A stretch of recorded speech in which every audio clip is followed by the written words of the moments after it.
The Next one, second, next the personality. second personality trait. Now it is the nurturer. So the definition is compassionate and caring, always looking out for others' well-being. Who's the nurturer. nurturer in your career, John? Yeah, you let me answer first so you can think about it. Yeah. I wouldn't say a caring is a footballer's trait, really, but I'll think about it while John's answering that Yeah, question. Thank you for that. Because it's I a would- I really would- competitive environment, yeah. Always,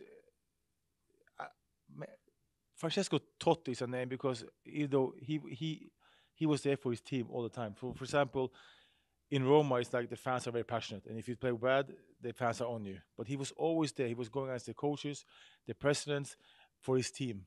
And when I came, I didn't speak Italian.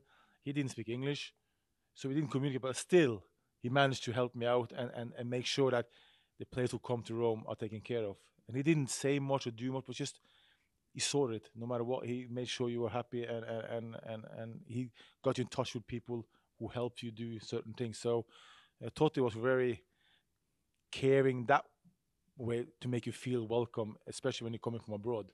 So yeah, Totti. It could also be a coach or a kit man, someone in the dressing room that also played Yeah, a caring presence. Yeah, then I would say maybe Claudio Ranieri. I hired him from Rome as a manager.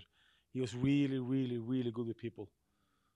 Funny, caring, and really show that he loves you as a player, but also as a person. So it's not easy, but to pick one. But yeah, I'll stick with those two. Totti and Ranieri from John, and now over to you, Teddy. Okay, I've had time to think. The caring word kind of throws you when you think about footballers, but if we're going to go down that route, Gary Mabbott was probably one of the nicest footballers I've met, nicest men, you know. Yeah. Gentle nature, but a proper leader on the football pitch again, centre half, captained the team well, but you could tell that he had that vibe that he wanted to help you. He was a lovely natured man, and that's unusual for a centre half as well.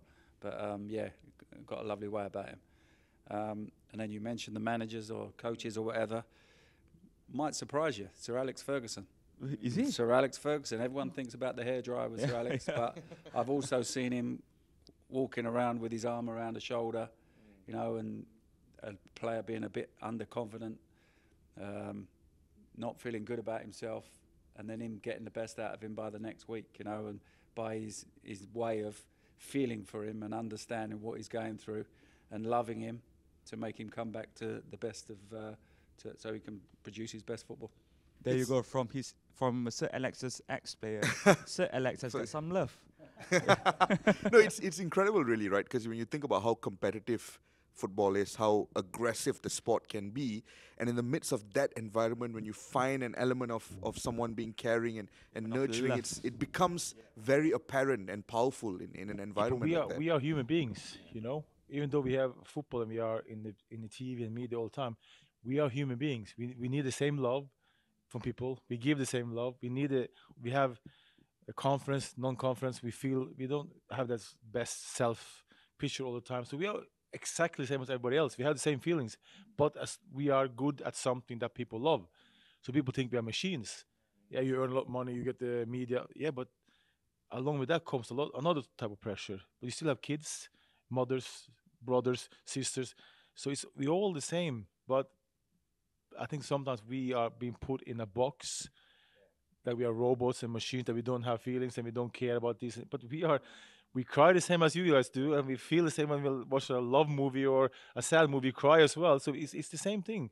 And that, I think people tend to forget that we also are human beings. Sorry, another one I would mention would be Ole Gunnar Solskjaer. One of the nicest men I've ever met in football. Lovely man, lovely wife, kids. What a beautiful family. Which is why I was surprised that he went into football management, because I feel like you have to be a certain type to be a manager. You know, you have that hard nature, and you look at Ollie and think, man, you're so beautiful as a person. As a person, you're just lovely. How are you going to come up with the demands of football management? You know?